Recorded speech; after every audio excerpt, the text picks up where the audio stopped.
We never approach this like we're making a scary movie. We approach it like it's real. I say, demon, be gone in the name of Jesus Christ. We always said we want to make a drama, basically, that then turns out to be horrific and scary.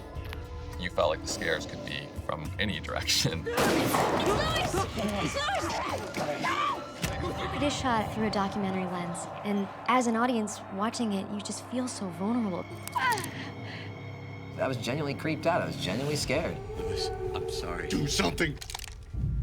Suddenly you're watching it, and it really felt like this fantastic, kind of really beautiful, elegant film that just descends into hell.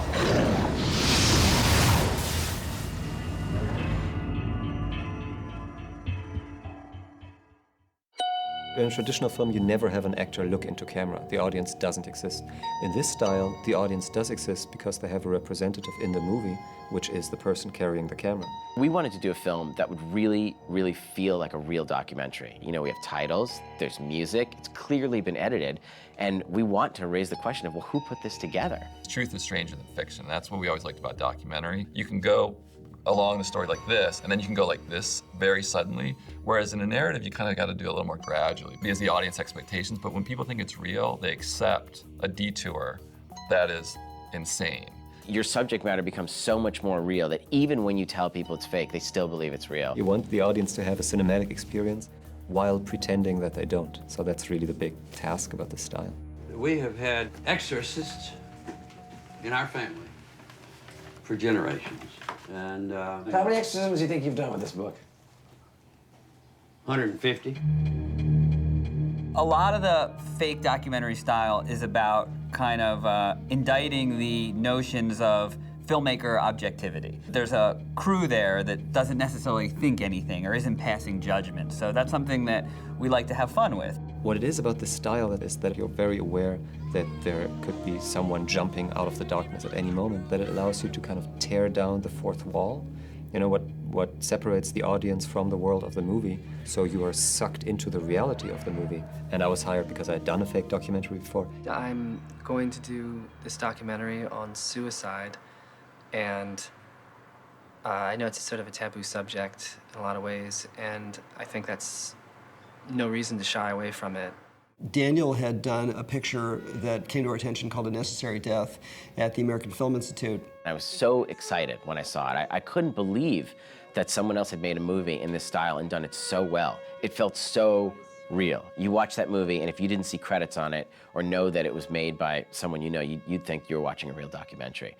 And I remember talking to Daniel, and he said that everything had to come from the character and the story, and that we had to like these people and follow these people and be on their journey, and the horror would naturally grow from that.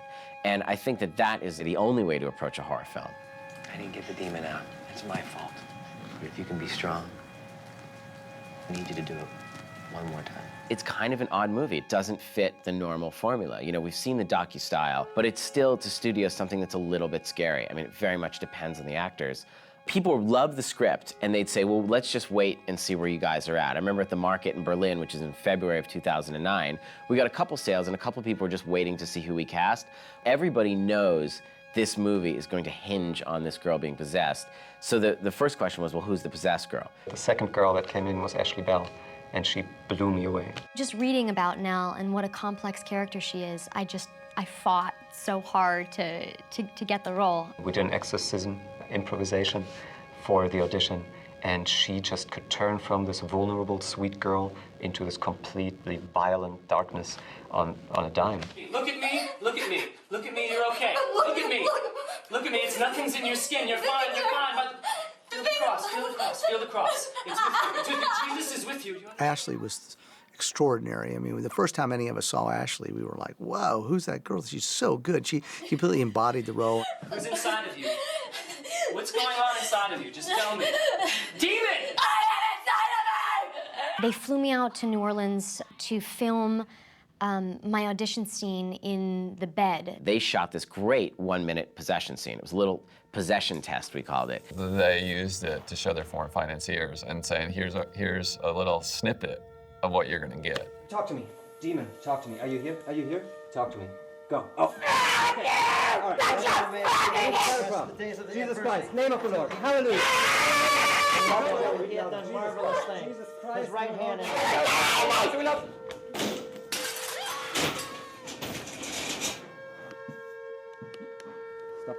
the camera.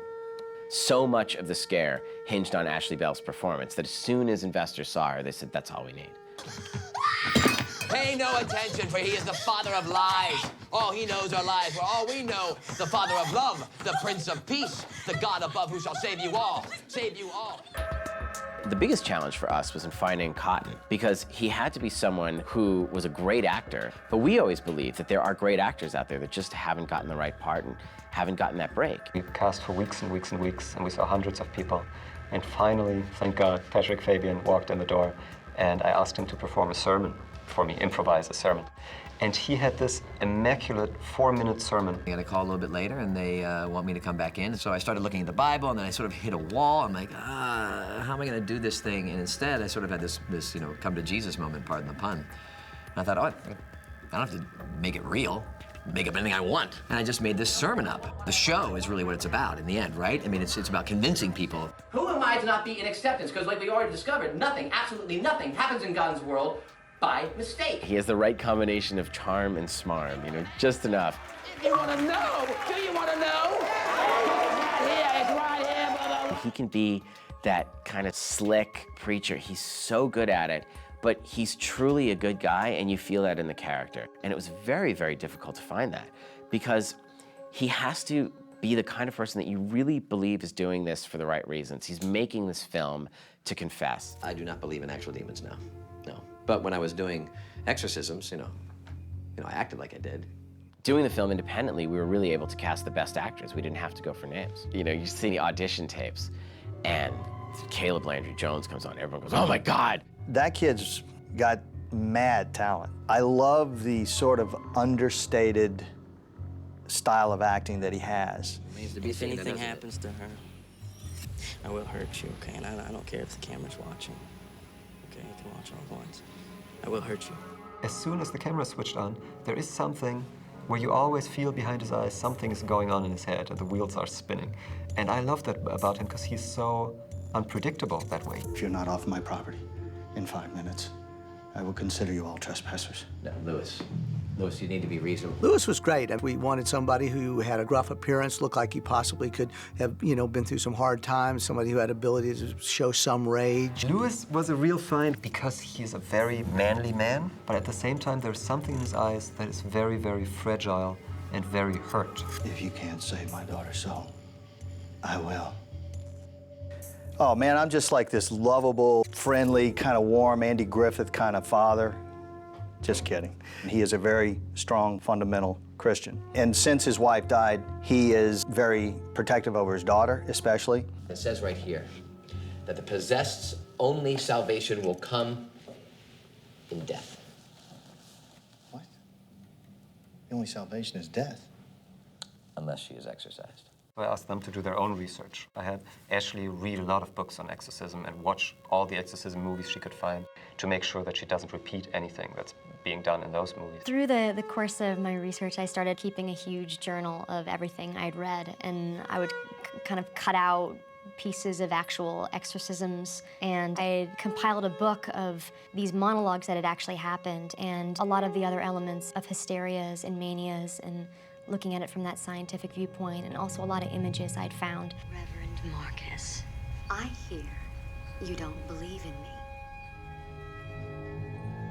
I wanted them to kind of tell me about their research so that it's really something that is ingrained in them. I think that the very gates to hell is right over there, right off of Bush Drive, the very gates to hell. The most frightening thing that I read were these sort of diaries that priests had written. They weren't written with the intent to be read. They were recording what was going on, and that was what really alarmed me, because the things that they were writing down were crazy, were frightening. I read a lot about exorcisms because I was really, really intrigued by it until I had a dream that I was possessed. And after that dream, it just freaked me out so bad I quit reading about them. Our collective research really made this movie what it is right now. It's not all filtered through one mind. There was a cult in this area, and it was a temple. A cult? It's not here, I won't be able to describe exactly where it is. Louisiana is just such a rich surrounding for a movie like this because the folklore is so rich and it surrounds you. You can't get away from it. Even if the actors are just having lunch, just talking to the drivers, they will be confronted with stories that are completely different from what they would get in Los Angeles. Down here, and he has 5 people about a demon story, they'll give you 10 demon stories. But what was great about this story was it really, really embraced everything that we love about New Orleans, and it's got that Southern Gothic feel. So it's got all that multiculturalism and, you know, it's got that hedonistic sort of, you know, sexy sin, hot, sweaty. The house had such a smell to it. And that bed that's in Nell's bedroom was there when we all got there. That's such a gift as an actor to be able to play off of all of that furniture and all of that's already in there. They don't have to pretend to be in a spooky place, but they are in a spooky place. So that's already something that I can take out of their heads, and I create room for them to react to stuff. Yeah. All this artwork and detail, it's really well thought out. I'm very, very impressed.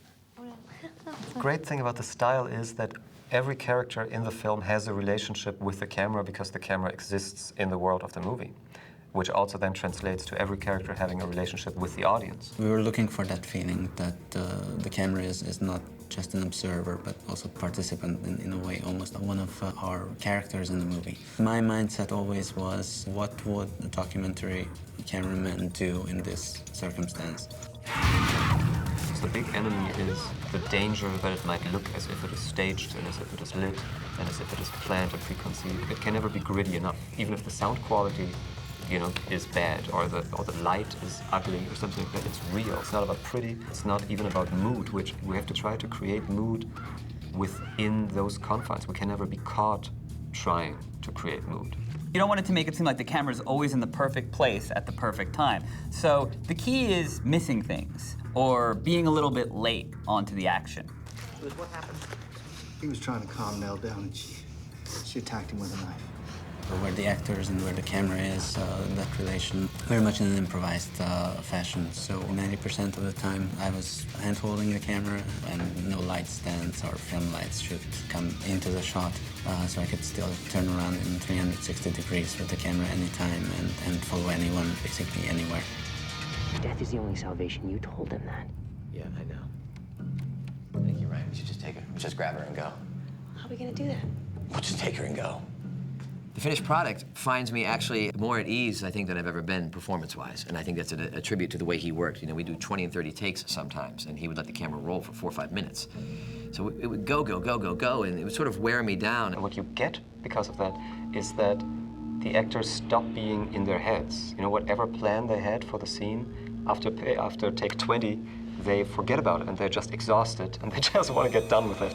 What Daniel allowed me to do by going again and again and again and again, he would strip away my own artifice, and then I would sort of relinquish the reins finally. And I think what he's pieced out in the film are some of the most real, honest moments. Louis, you have to admit that if Nell says that's what happened... She's delirious. Look what she went through. Look what she went through. Listen to her yourself, okay? We'll talk to Nell ourselves, and we'll hear it from her, and you'll see the truth that she has. The whole approach is that the actors are not allowed to act. And I'll do anything to achieve that. For example, we called most of the characters by the actors' names, which doesn't allow them to build a character that they can hide behind. I wanted them to act as they would in that situation if they were themselves, and I cast them that way. Everything was about making the actors feel real and natural. The good thing about Daniel when he's shooting is that he gives a lot of room to the actors for improvisation as well. So there is no 2 takes which are identical. I think Daniel's feeling was about this, if you structure this too much, it's going to look too staged. Again, you have to remember, this was supposed to be, you know, just camera rolling and life. The script was really just a guide. They were writing the dialogue as scene by scene as we were shooting. The night before the second exorcism scene, Daniel and I were talking, and he said, do you have any ideas for the next day? First of all, to even get asked that question as an actor is just something you dream of. And I said, I'd been working on a backbend and several other physical things. Can I show you? And he said, yes, let's use it, let's put it in. And it was just incorporated the next day. Soon you'll join her. Don't believe the demon's lies, Louis. You really have to create everything out of the characters, and that's something that happens in editing. And you find all the best moments that the actors gave you and put something together that is more than the sum of their parts. For a while we wrestle not against flesh and blood, but against principalities, against powers, against the rules of darkness of this world, against the spirits. Words! The hardest part of the editing process was to pick up takes and to edit it in such a way that It was completely believable and real within the documentary style. But since no two takes were similar, we could really take the liberty to build up and harness the comical tone and the light-hearted nature of the first half of the movie. Life isn't one genre. Life isn't a comedy. Life isn't a horror movie. Life isn't a drama. And we are playing in the real world, so we're simulating real life. What it is that's so important to us for this film, that we don't come from a place where we base the narrative on scares. It's all about people and their emotions, because otherwise we don't care if something bad happens to them in the third act and they get their head chopped off. Who cares if we don't love them first? Make sure you don't fall for a pretty face, right? Because that pretty face just may indeed be the Prince of Lies. That's right.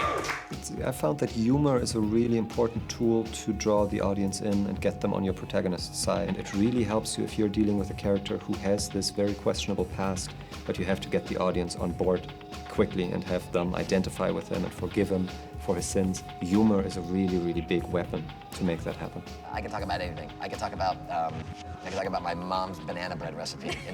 You don't think so? The first half, I think naturally, when the documentary crew is still in control, would be much lighter. We didn't consciously say, okay, we have to be funny, but what we consciously did say, these people are real, they're laughing, and not pretend that everything was going to be doom and gloom. When you get to the doom and gloom, when you get to the horror, when you get to the sheer pain of what's going to transpire, if you've been softened up with some things like humor, I think that the impact will be greater. Do you know if you take 2 ripe bananas, you put them in a bowl, and you put some sugar, and you go ahead and bake it for 400, you can go ahead and pull it out and have yourself banana bread. Hallelujah! It was very helpful because it let the audience let their guard down and go along for the ride. And then when all these strange things start happening, you're sort of like sitting at the edge, because so far you've been just, sitting, taking a back seat and enjoying the ride. I don't believe the demon had anything to do with it. Reverend, I need you to do another exorcism for the soul of my daughter. Louis, this is not about an exorcism. I'm not going to do an exorcism. What she needs is a doctor. What Daniel did so well was he really, really got us to know the characters. So by the time we get to that second exorcism, we know where everyone stands on all of this. And the moment she twitches her neck, it's truly horrifying on many levels. It's not like about whether a girl's possessed anymore. It's about whether or not Cotton can get her to stop it, because that father's going to shoot her. Move away from her! No. Music obviously was a big discussion, because there's always this misconception that a fake documentary shouldn't have music because documentaries don't have music, which is nonsense, because when was the last documentary you saw that wasn't scored? But we were still kind of very careful with that, and we brought in Nathan Barr, who's Eli's composer, who's scoring True Blood and scored the Hostel movies and Cabin Fever, and is incredible. Nathan's challenge was to amplify the terror, at the same time not do it with a traditional score. So he had to do it with more sounds and play with more odd instrumentation. What's he doing? He's still praying. He's got a lot of guns in the house, Cotton. I know. Come on. When the documentary style is done well, you can really get this visceral experience that you can't have from a regular narrative film. I'd like you to turn the camera off, though. I think that's why the film works, because it feels real, and I think it's because it became real. When I saw it for the first time, it was so scary because you're in this arena. You don't know where the next attack is going to come from. You feel like prey. This whole, it's just a movie that people like to tell themselves in a horror movie doesn't exist anymore, because it's not just a movie, it's the real world.